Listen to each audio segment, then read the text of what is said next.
दोस्तों आज के इस वीडियो में हम नल जल अनुरक्षक के बारे में बात कर रहे हैं। चूँकि कल नीतीश कुमार की अध्यक्षता में बिहार राज्य कैबिनेट ने ये निर्णय लिया है कि जो नल जल अनुरक्षक होंगे वो अब से वार्ड सदस्य ही होंगे। तो यहाँ पे मैं एक पेपर कट आपको दिखा दूँ और आपको ठीक ढंग से समझाऊँ। तो यहाँ पे आप देख सकते हैं कि लिखा है हर घर नल का जल योजना के अंतर्गत वार्ड सदस्य ही इसके अनुरक्षक होंगे, यानी रख रखाव देखने का काम, नल कब खोलना है कब बंद करना है, तो नल जल जो अनुरक्षक होंगे वो वार्ड सदस्य ही होंगे, यानी कि वार्ड सदस्य ही होगा और कोई नहीं होगा।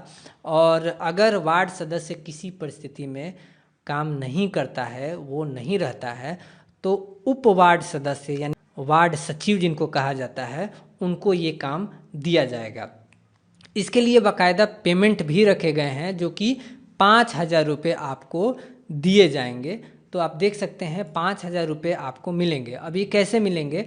इसमें 2,000 रुपये जो है आपको मानदेय के रूप में मिलेगा, यानी कि पेमेंट के रूप में मिलेगा। और जो 3,000 रुपये बचे हुए हैं वो जब आप गांव में नलों की जो नल लगे हुए हैं उसकी वसूली जो है 30-30 रुपये के हिसाब से करेंगे। तो एक हिसाब रखा गया है कि हर गांव में तकरीबन 200 नल लगे होते हैं, तो वहाँ 6,000 रुपये की वसूली होगी, जिसमें आपको उसमें से आधा रुपये जो है वो मिलेंगे। तो ये जोड़ के आपको 5,000 रुपये हो जाते हैं।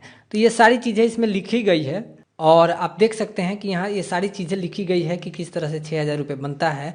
अब मैं आपको बताऊं तो इसमें कुछ लोगों को प्रॉब्लम हो सकती है। अब वो कौन से लोग हैं जिसको प्रॉब्लम हो सकती है? तो बहुत से ऐसे लोग थे जो ये इंतज़ार कर रहे थे कि इसका जो है जॉब के लिए आवेदन फॉर्म आएगा नल जल अनुरक्षक का। और बहुत बार ऐसा बताया गया है कि 1,14,000 आने वाली है या 28,000 नल जल अनुरक्षक की बहालियाँ आने वाली है। तो उसमें बहुत सारे लोग इंतज़ार कर रहे थे कि इस तरह का आएगा तो हम फॉर्म भरेंगे और फिर मेरा गांव में ही 4-5 हज़ार रुपये पे सिलेक्शन हो जाएगा और दिन दशा उनकी अच्छी चलेगी। और भी एक समस्या है कि कुछ लोगों ने अपनी ज़मीन जो है लीज़ पे दी है और लीज़ में बिना किराए की वो ज़मीन दी गई है। तो अगर नल जल की टंकी जो है गवर्नमेंट की ज़मीन में लगी हुई है तब तो कोई भी बने, वार्ड सदस्य बने, वार्ड सचिव बने या कोई भी बने, उसमें किसी को कोई समस्या नहीं है। लेकिन जिन लोगों ने अपनी ज़मीन जो है लीज़ पे दी है उन्होंने यही सोच के दिया है कि आगे चल के उनके घर के किसी सदस्य का, किसी एक सदस्य का नल जल अनुरक्षक में कार्य लग जाए। और वो करते भी हैं, वो डेली अगर लगा हुआ है, अभी आप नल देखते होंगे तो जिनके ज़मीन में लगा हुआ है वहीं उसको खोलते हैं, बंद करते हैं, रख रखाव करते हैं। तो उन लोगों ने ये सोच के दिया हुआ है बिना किराए के और 5 साल के लिए कि उनके घर का जब ये जॉब वगैरह आएगा तो उनको ये जॉब मिल जाएगा। तो ये सब चीज़ें अब ख़त्म हो गई और वार्ड सदस्य को ये सारी चीज़ें दे दिया गया है। अब इसका उपाय क्या है? चूँकि समस्याएं तो मैंने बता दी, समस्याएं तो हैं, लेकिन इसका उपाय क्या है? चूँकि आपने जो है वो 5 साल के लिए तो बिना किराए की लीज़ पे ज़मीन दे दी है और वो एक बॉन्ड बन चुका है।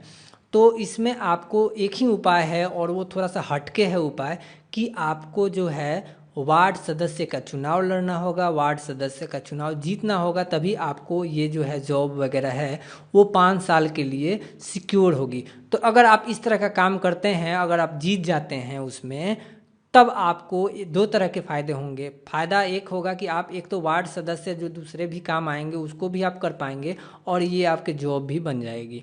तो ये है, और इसके बाद आपका कोई भी उपाय नहीं है। तो बस यही था मेरा ये वीडियो। आपको कैसा लगा आप बताइए, और आपके साथ जो भी प्रॉब्लम है वो मुझे शेयर करिए, मैं उस पर हो सके तो वीडियो बनाने की कोशिश करूँगा। वीडियो देखने के लिए बहुत बहुत धन्यवाद। आपका दिन शुभ हो।